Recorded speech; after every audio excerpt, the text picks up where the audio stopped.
அஸ்ஸலாமு அலைக்கும் வரஹ்மத்துல்லாஹி வபரகாத்துஹு. அன்பாவது அனைத்து உறவுகளுக்கும் இனிய மதிய வணக்கம்.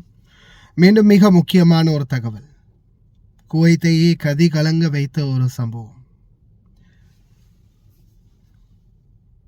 இந்த இன்சிடென்ட் குவைத்தே பார்த்தீங்கன்னா, இந்த நபர் ஜின்சியத் மஸ்ரி அப்படின்னு சொல்கிறாங்க, ஹவாலி ஆசிமா கவர்னரேட், அதே போல் ஜஹரா கவர்னரேட், பல இடங்களில் நாட்டையே கதிகலங்க வைத்த சம்பவம். இது வந்து த மான்ஸ்டர் அப்படின்னு ஒரு டிவி சீரியஸாக கூட அதில் ஒரு நடிகர் ஒருத்தர் ஆக்ட் பண்ணியிருந்தார். சைல்டு அப்யூசர், அதாவது சைல்டு ரேபிஸ்ட், குழந்தைகளை கெடுக்கக்கூடிய ஒருத்தனா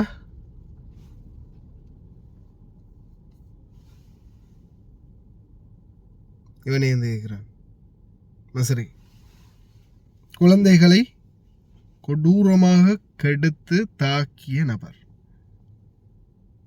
மக்கள் முன்னிலையில், அதாவது எல்லாருமே பார்க்குற மாதிரி இந்த மான்ஸ்டரை தூக்கில் போடணும் அப்படின்னு எக்ஸிக்யூஷன் பண்ணணும் அப்படின்னு உத்தரவு வந்தது. அந்த உத்தரவுடைய காட்சி இருக்குது. அந்த காட்சியை நான் இந்த வீடியோட கடைசியில் النيابة العامة المحكوم عليه حجاج محمد عادل السعدي مصري الجنسية في الجناية رقم 182 على 2007 حصر نيابة حولي 51 على 2007 جنايات الجابرية أنه في يوم 8/2/2007 بدائرة مخبر. நான் வீடியோவோட கடைசியில் அட்டாச் பண்ணுறேன். அதே மாதிரி மக்களிடமும் நிறைய கருத்துக்களை கேட்டிருந்தாங்க. இந்த இன்சிடென்ட் சம்மந்தமான கருத்துக்களையும் அந்த டிவி சீரியஸை வந்து ஹோல்ட் பண்ணியிருக்கிறாங்க. அது சம்மந்தமான கருத்துக்களையும் கேட்டிருந்தாங்க. பலரும் தங்களுடைய கருத்துக்களை தெரிவிச்சிருந்தாங்க. அரபி தெரிஞ்சவங்க நீங்கள் பார்க்கலாம். அதையும் வீடியோட கடைசியில் அட்டாச் பண்ணுறேன். இப்போ ரீசெண்டாக இன்னொரு செய்தி ஒன்று நம்ம பார்த்தோம் இல்லையா, இந்த சகோதரியுடைய செய்தி பார்த்தோம். உங்களுக்கு தெரியுமா, அந்த டிக்டாக்ல இப்போ நம்ம நிறைய வீடியோக்கள், நான் இப்போ ரீசெண்டாக நிறைய வீடியோக்கள் எனக்கு ஷேர் பண்ணியிருந்தாங்க. ஆட்டம் பாட்டம் கொண்டாட்டம், ஆட்டம் பாட்டம் கொண்டாட்டம், ஓகே, நோ ப்ராப்ளம். அது நீங்கள் மட்டும் பண்ணுங்கள். அந்த அந்த இடைவெளிகளில் பிள்ளைகள், குவைத்தி பிள்ளைகள், அரபி பிள்ளைகள் அங்கே இங்கே ஓடி தெரியுது. சில நேரங்களில் இவங்களும் அந்த பிள்ளையை எடுத்துக்கிட்டு இப்படி ஆட்டி ஆட்டி ஆட்டம் போட்டுக்கிட்டு இருக்கிறீங்க. காலையிலேயும் இந்த செய்தியை பற்றி சொன்னேன். இந்த நாடுகளில் குழந்தைகளுக்கு ஏதாவது ஒன்றுன்னா அவ்வளவுதான், முடிஞ்சு போச்சு. ஏன்னா 2-3 சம்பவம் நான் வந்து தொடர்ந்து எக்ஸ்போஸ் பண்ணியிருக்கேன். அதில் ஒன்று தான் பார்த்தீங்கன்னா, 2 சகோதரிகள் பார்க்குறதுக்கு டபுள் எக்ஸ் மாதிரியே இருப்பாங்க, ஒரே மாதிரியே இருப்பாங்க. கடைசியில் ஒருத்தர் பாத்ரூமில் குளிச்சுக்கிட்டு இருந்திருக்காங்க, இன்னொருத்தர் குழந்தைய பார்த்துக்கிட்டு இருந்தவங்க ஃபோன் பேசிக்கிட்டு இருந்திருக்காங்க. படிக்கட்டுக்கிட்ட வந்த குழந்தை படிக்கட்டுலேருந்து அப்படியே கீழே விழுந்து இறந்துடுச்சு. இறந்ததுக்கு அப்புறமா என்ன ஆகுது, கடைசியில் அந்த தந்தை வந்து பார்த்துட்டு ஆத்திரத்தில் 2 பேரையும் மரம் அறுக்கிற அரிவாளால் மொத்தமாக மட்டை பண்ணிட்டாரு, துண்டா கண்டந்துண்டமா. தயவு செய்து குழந்தைகளுடைய விடயத்தில் கவனமாக இருங்க. கர்ணம் தப்பினா மரணம். மிஸ் ஆகிச்சு, அவ்வளவுதான், முடிஞ்சிருச்சு, சோழி முடிஞ்சது.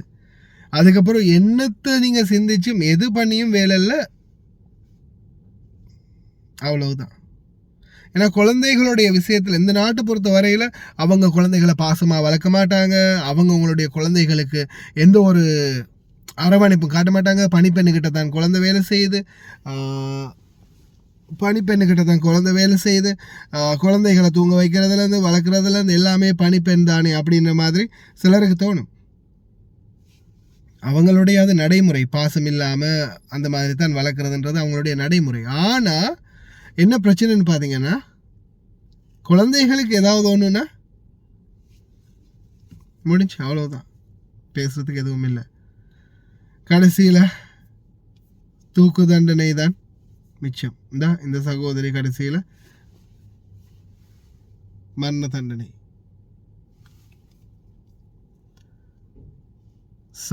சஜாதி கான் இந்தியாவை சேர்ந்தவங்க. முடிந்த வரைக்கும் ரொம்ப கவனம்.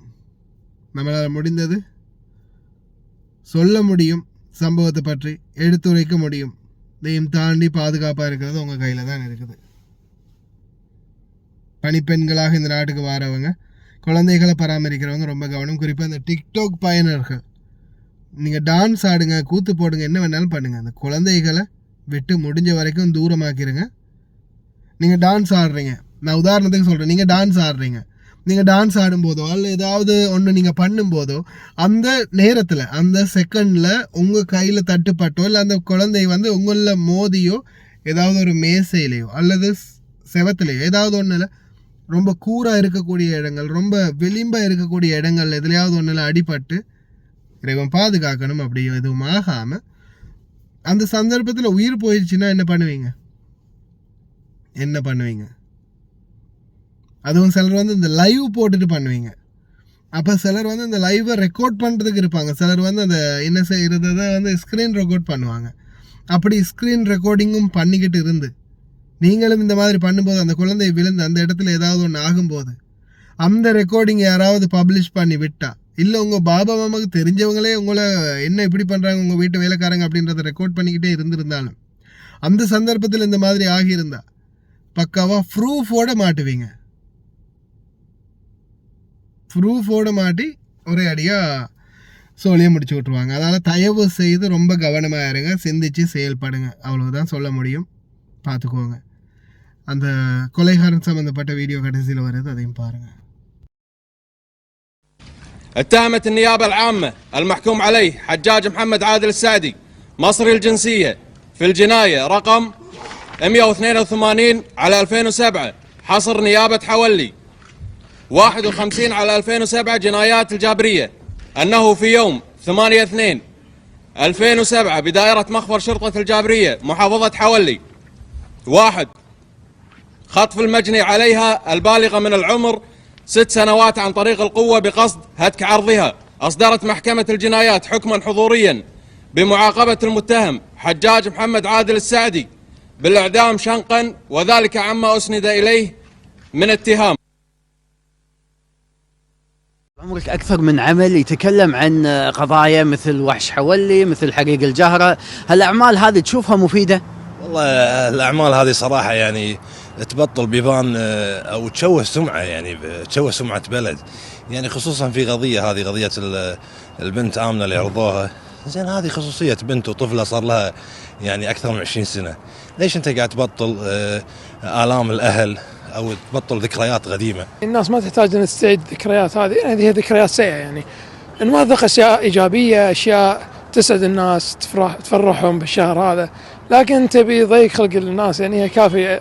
أكيد ما نسى، يعني ما عاد ينسى الأحداث هذه، فما له داعي يذكرهم فيها، حتى بتوثقها يعني أعتقد فيها أشياء أحسن من كذي. أكيد أيد وجودها، لأن هي يعني توعي المجتمع ويعني تعطي توعية حق الأشخاص وتوثق أحداث يعني تاريخية مرت على يعني المجتمع نفسه. والله هذا الشيء يعني فات، يعني انتهى، وتجديده يعني نقط الجروح وكذا، يعني ويذكر ناس في الشيء اللي صار وكذا. فأنا يعني خلاص اللي انتهى، يعني مضى. ترى أكثر المسلسلات الكويتية قاعد يشوهون صورة المجتمع الكويتي بشكل غير مباشر. البعض يشوفها توثيق لتاريخ لحقب معينة. يعني أنت تثق أن هذه المسلسلات اللي احنا قاعد نشوفها برمضان أو غيرها هذا هو مجتمعنا اللي احنا عايشينه؟ غير صحيح. حتى المشاهد يمكن طلعت يعني مشاهد يعني احنا يمكن اللي ما لنا علاقة بالأحداث هذه والمشاكل هذه تأثرنا، فما بالك بالضحايا، أهلهم، عوائلهم، أسرهم، فأكيد شوي الموضوع صعب شوي. في خلاف عليها، في البعض يقول لك أنها تقتحم خصوصية الناس، مثلا في ناس أموات لهم ضحايا في حريق الجارة، فيعني تأثر على مشاعرهم أنهم يتذكرون هالحدث. لا بالعكس، ممكن أنه يعني تأثر تأثير إيجابي على المجتمع، بحيث أنه تسلط الضوء على اللي هو المشاكل أو الظواهر السلبية اللي موجودة بالقصة نفسها. بس البعض يقول لك لازم نوثق اللي صار حق الأجيال القادمة، يعني يشوفونه ويتعظون منه. ممكن، كل اللي وجهة نظر، كل اللي وجهة نظر. وجهة نظرك أنت ما ودك؟ والله أنا الشيء اللي فات عليه يعني مضى عليه شيء انتهى. لو كان القرار بيدك بإيقاف هالمسلسل توقفه؟